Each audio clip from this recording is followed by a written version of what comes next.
Good morning बच्चों। बच्चों हमने कक्षा 12 में पढ़ाया था संधि। संधि की परिभाषा और संधि के भेद बताए थे और स्वर संधि के भेद बताए थे, स्वर संधि, व्यंजन संधि और विसर्ग संधि। इसके बाद हमने स्वर संधि की परिभाषा बताई थी और स्वर संधि के भेद भी बता दिए थे और हमने भी बताया था कि आपको कौन कौन सी संधि पढ़नी है। ठीक है, तो देखिए हमने पहले ही बताया थी कि आपको दीर्घ स्वर संधि पढ़नी है। देखो दीर्घ स्वर संधि क्या होती है। ठीक,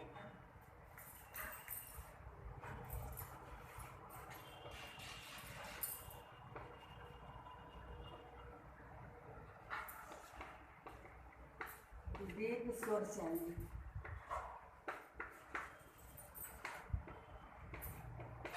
इसका सूत्र होता है अतः सवर्णे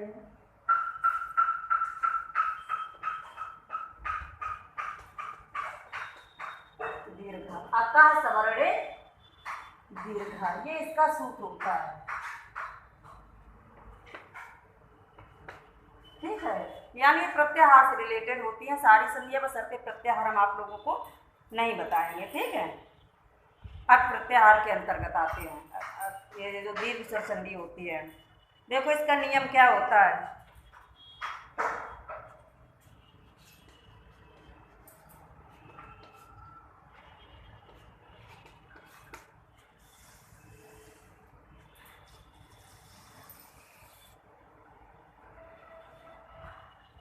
ह्रस्व या दीर्घ,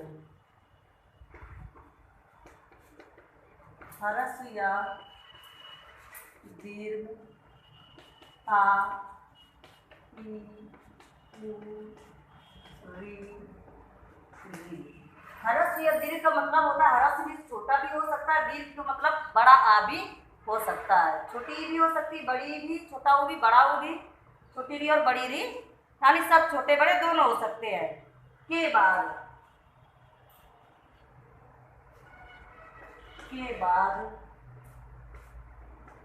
क्रमशः ह्रस्व या दीर्घ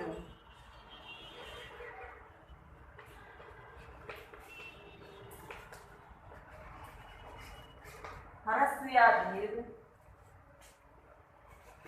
यानी फिर समान स्वर लिखा है अतः सवर्णे दीर्घ, ठीक, सब ही समान होता है, समान वर्ण आने पर दीर्घ हो जाते, यानी उधर भी प्लस के बाद भी तुमको आ ही मिलेगा। ठीक है, ई के बाद ई मिलेगी, ऊ के बाद ऊ मिलेगा, री के बाद री और री के बाद री।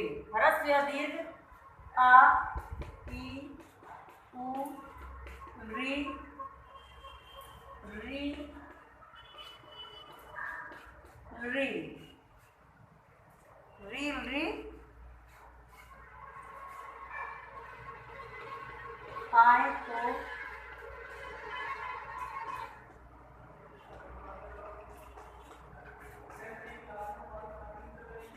दोनों के मिलने से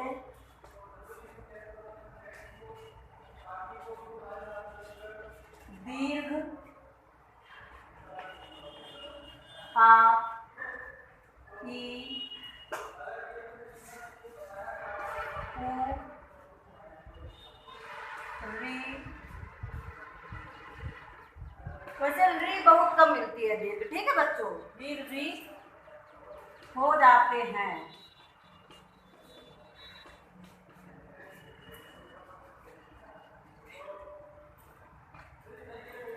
देखो उदाहरण से समझाते हैं।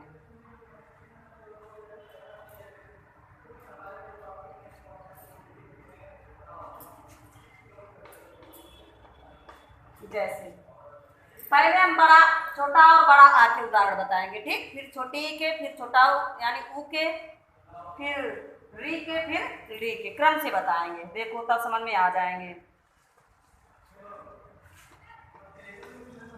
सा प्लस अक्षरा, ये बच्चों सा लिखा है, क्या लिखा है, सा। इस सा में आ जुड़ा है, अगर इसमें हलंत लग जाए तो अधूरा हो जाएगा, इसमें छोटा आ छुपा हुआ है।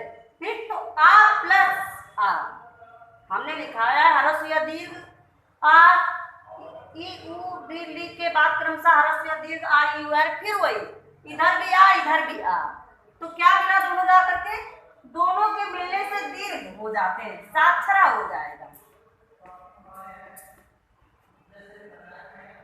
साक्षरा। इधर भी आ चुका है, यानी आ प्लस आ बराबर यहाँ पर बड़ा आ, क्योंकि मात्रा लगी हुई है। समझ में आई बात बच्चों?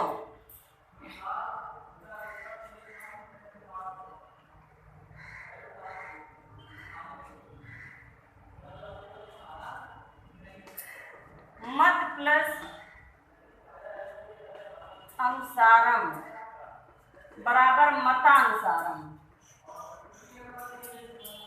ठीक, इसमें भी छोटा आ लिखा हुआ, छोटा आ प्लस आ, यानी आ प्लस आ मिलकर के बड़ा आ हो जाते हैं।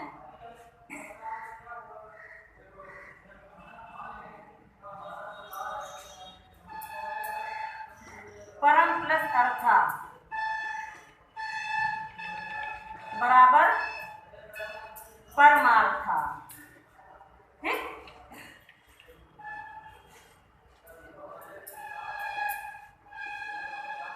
विद्या प्लस आलय बराबर विद्यालय। ठीक, अब यहाँ पर देखो बड़ा आ इधर भी है, बड़ा आ इधर भी है, बराबर विद्यालय हुआ है।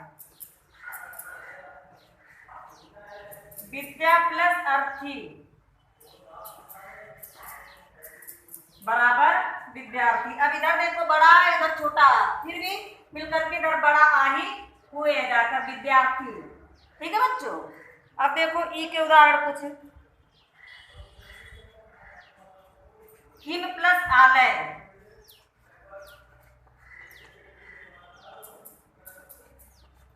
बराबर हिमालय। ठीक, इधर छोटा आ है, अभी छोटी के नहीं है, आ के ही है। ठीक है, अब ई के देखो,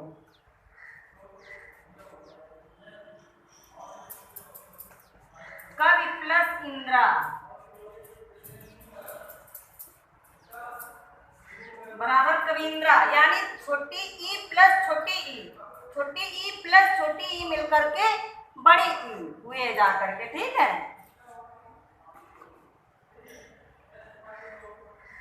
रवि प्लस इंद्रा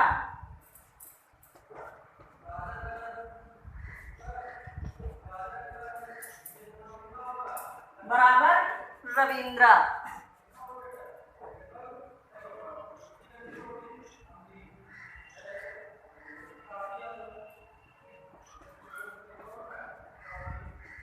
गिर प्लस ईसा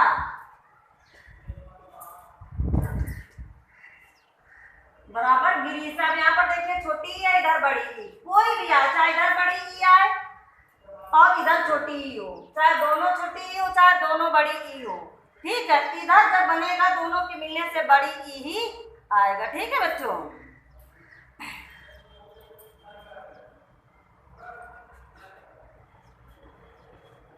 मही प्लस इंद्रा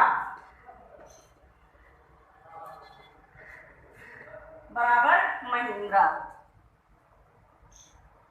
ऊ के देख लो,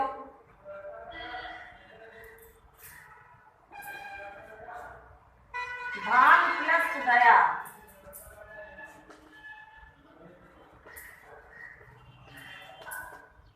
बराबर भानुदय। छोटा ऊ प्लस छोटा ऊ बराबर बड़ा ऊ।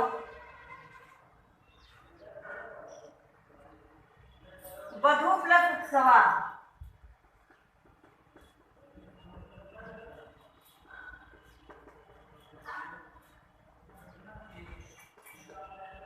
बराबर वधु से, यानी चाहे दोनों छोटा हो चाहे दोनों बड़ा हो, चाहे एक तरफ छोटा हो और दूसरी तरफ बड़ा हो, कुछ भी हो, लेकिन इधर दोनों के मिलने से बड़ा हो ही बनेगा। ठीक है, आगे कुछ उदाहरण री के देख लो,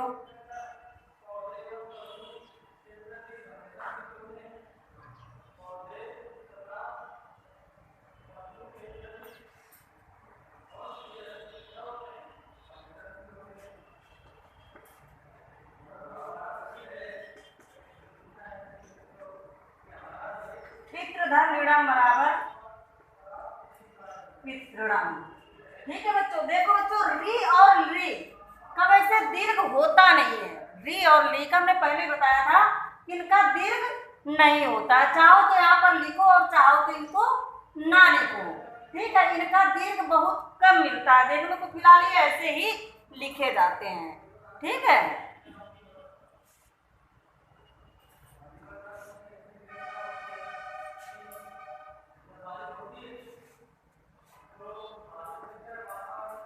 गोत्र धन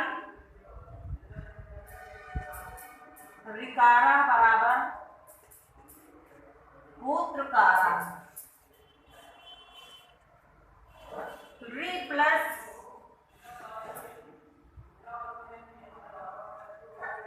ऋकारा